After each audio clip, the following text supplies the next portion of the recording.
Hi everyone, welcome back to my channel. और आज की इस वीडियो में हम बात करेंगे डीएबीबी के बारे में। डीएबीबी से एक नोटिस जो है आ चुका है सेकंड काउंसलिंग का। सीईटी 2021 सेकंड काउंसलिंग नोटिस जो है आ चुका है, आज ही आया है।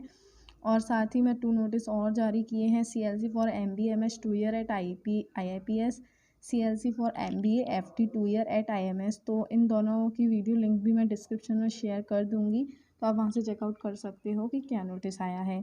तो इस वीडियो में हम देखेंगे सेकंड काउंसलिंग नोटिस सीईटी का। अगर आप इंटरेस्टेड हो सेकंड काउंसलिंग के लिए तो आप रजिस्टर कर सकते हैं सेकंड काउंसलिंग के लिए। तो चलिए देख लेते हैं क्या नोटिस आया है और क्या क्या गाइडलाइंस है। चलिए स्टार्ट करते हैं। आप देख सकते हैं Devi Ahilya Vishwavidyalaya common entrance test DABB CET guidelines for second counselling. तो यहाँ देख सकते हैं कुछ इम्पोर्टेंट इन्फॉर्मेशन दी हुई है सेकंड काउंसलिंग के लिए।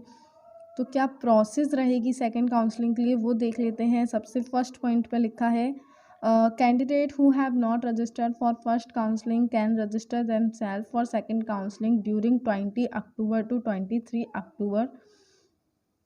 तो जिसने फर्स्ट काउंसलिंग के लिए रजिस्टर नहीं करा था वो सेकंड काउंसलिंग के लिए रजिस्टर कर सकते हैं। 20 अक्टूबर से लेके 23 अक्टूबर तक जो है आप रजिस्टर कर सकते हैं। तो ज़्यादा टाइम नहीं दिया है उन्होंने रजिस्टर करने के लिए। तो अगर आप करना चाहते हैं तो इसी टाइम में कर लीजिएगा, बिल्कुल ठीक है। सेकंड पॉइंट में उन्होंने लिखा है candidate register for the first counselling need not to register again, they can appear in the second counselling if they wish. Second point में उन्होंने लिखा है अगर आपने फर्स्ट काउंसलिंग के लिए रजिस्टर किया था तो आपको दोबारा रजिस्टर करने की ज़रूरत नहीं है, ठीक है। और हाँ, जिसने पहले रजिस्टर नहीं किया था तो उनको रजिस्टर करने की ज़रूरत है और 100 रुपीज़ चार्ज लगेंगे, ओके। थर्ड पॉइंट में उन्होंने लिखा है details of the vacant seat for the second counselling will be available on university website 21 अक्टूबर। जो वैकेंट सीट की जो लिस्ट है वो अवेलेबल हो जाएगी यूनिवर्सिटी की वेबसाइट पर ही 21 अक्टूबर को, जो which will be further updated on 25 अक्टूबर तक जो है और भी जो अपडेट होगी वो भी कर दी जाएगी। फोर्थ पॉइंट पे उन्होंने लिखा है candidate who have taken admission to the first counseling can also appear in the second counseling as per merit if they are interested in other courses। अगर आपने फर्स्ट काउंसलिंग में किसी कोर्स में admission ले लिया है तो भी आप सेकंड काउंसलिंग के लिए एलिजिबल हैं। आप सेकंड काउंसलिंग में अगर आप चाहते हैं तो आप सेकंड काउंसलिंग में भी जा सकते हैं, ठीक है। फिफ्थ पॉइंट में उन्होंने लिखा है seat reserve for SC ST OBC and EWS category will be offer to the ST OBC। जो मध्य प्रदेश के होंगे उनको ही इस कैटेगरी में माना जाएगा और बाकी को इस कैटेगरी में नहीं माना जाएगा। कुछ अदर इम्पोर्टेंट पॉइंट में उन्होंने कुछ लिखा है, देख लेते हैं। ये अदर इम्पोर्टेंट पॉइंट में अभी इतना कुछ नहीं लिखा है, आप इसको पढ़ सकते हैं। इसकी जो PDF लिंक है मैं आपको डिस्क्रिप्शन में भी दे दूँगी। यहाँ आप देख सकते हैं counselling process. Counselling will be conducted on the basis of board guidelines of director DTE। और जो फीस है वो देख लेते हैं। फर्स्ट पॉइंट पे उन्होंने वही लिखा है bring demand draft of ₹10,000 in favour of registrar self finance others DABB Indore. तो यहाँ पे आपको इस नाम से डिमांड ड्राफ्ट बनवानी है। अगर आपको नहीं पता है क्या होती है डिमांड ड्राफ्ट तो मैं वीडियो की लिंक डिस्क्रिप्शन में दे दूँगी, आप वहाँ से चेक कर सकते हैं कि डिमांड ड्राफ्ट कैसे बनवानी होती है। सेकंड पॉइंट में उन्होंने लिखा है the candidate who have already deposit demand draft ₹10,000 eight the time of first counselling. तो जिसने फर्स्ट काउंसलिंग में ही डिमांड ड्राफ्ट जो है 10,000 की बनवा ली थी उससे ज़रूरत नहीं है दोबारा से डिपॉजिट करने की DD, ठीक है। थर्ड पॉइंट में उन्होंने लिखा है the candidates will be provisionally admitted in the program subject to online submission of remaining fees. Candidate has to submit required fees within the time period given in the counselling schedule allotment letter. जो program की fees होगी वो आपको counselling के बाद जो है submit कर देनी है उसी टाइम में, जो आपको टाइम दिया जाएगा काउंसलिंग के दौरान कि किस टाइम में आपको सबमिट करनी है। 3-4 डेज़ तो आराम से मिल जाते हैं फ़ीस सबमिट करने के लिए। यहाँ दिया है following documents are required at the time of counselling. तो ये सारे जो डॉक्यूमेंट है वो रिक्वायर्ड रहेंगे आपकी काउंसलिंग के लिए।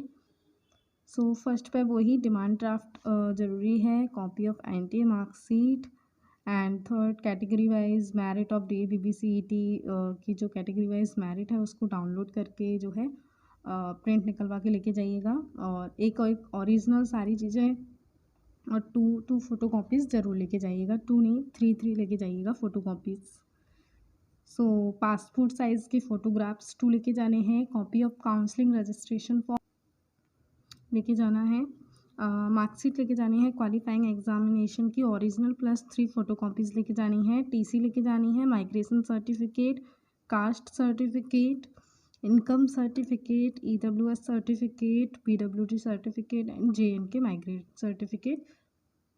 जिसके लिए भी आप एलिजिबल हो वो सारे डॉक्यूमेंट लेके जाने हैं आपको, MP domicile certificate, self attested. और फॉर DABB एम्प्लॉय बार कैंडिडेट के लिए ये सारे डॉक्यूमेंट रिक्वायर्ड हैं, तो आप चेक कर लीजिएगा। आगे मैं वीडियो शेयर कर दूंगी कि क्या क्या डॉक्यूमेंट की ज़रूरत रहेगी। तो यहाँ आप देख सकते हैं PG कोर्सेज़ की काउंसलिंग ग्रुप A की जो है यूनिवर्सिटी ऑडिटोरियम में होगी DABB के, तो वहाँ आपको जाना है काउंसलिंग के लिए। ग्रुप A की काउंसलिंग जो है 26 अक्टूबर, 27 अक्टूबर, 28 अक्टूबर, तो 26, 27, 28 को जो है ग्रुप A की काउंसलिंग होगी। यहाँ आपको कैटेगरी देखनी है, अपनी मेरिट देखनी है। जैसे अगर आपकी कैटेगरी वाइज मेरिट 200 है, तो जैसे यहाँ देख सकते हैं आपकी कैटेगरी SCO है, तो यहाँ देखेंगे SCO एंड कैटेगरी 1 to 200 तक के बीच में है, तो आपको जो है 26 अक्टूबर को वहाँ जाना है ऑडिटोरियम में 10:30 बजे, ठीक है। तो वहाँ टाइम से पहुँच जाइएगा काउंसलिंग के, ओके। तो इसी तरह आपको अपनी मेरिट नंबर जो है देखना है, और अकॉर्डिंग टू मेरिट के अब देख लेते हैं UG कोर्सेज़ की counselling group B and C। So UG courses की EMRC कॉलेज में होंगी, ग्रुप B एंड C की। सो ये जो रहेंगी ग्रुप B की काउंसलिंग 26, 27 एंड 28 अक्टूबर को। तो यहाँ भी आपको देखो मेरिट वाई कैटेगरी देखनी है और अपना मेरिट नंबर देखना है कैटेगरी वाइज, ओके। और यहाँ जो है टाइम देखना है, ओके। तो यहाँ आप देख सकते हो। और ग्रुप C में आपको यहाँ देखो डेट देखनी है अपनी, वही जैसे आपने ऊपर देखा उसी तरह आपको इसमें भी देखना है कैटेगरी वाइज मेरिट और उसके अकॉर्डिंग डेट और टाइम, ठीक है। उसी के अकॉर्डिंग आपको कहाँ जाना है, EMRC कॉलेज में, अगर आप ग्रुप B एंड C से हो। अगर ग्रुप A से हो तो आपको ऑडिटोरियम में जाना है। अगर आप DABB एम्प्लॉय बोर्ड के हो तो 29 अक्टूबर को जाना है आपको 5 PM पे, ओके। सो आई होप आपको सारी चीज़ें क्लियर हो गई होंगी। तो ये जो है इतना कुछ इम्पोर्टेंट नहीं है ये, ओके। तो अगर कोई क्वेश्चन है तो आप कमेंट करके पूछ सकते हो। And thank you for watching this video, bye friends.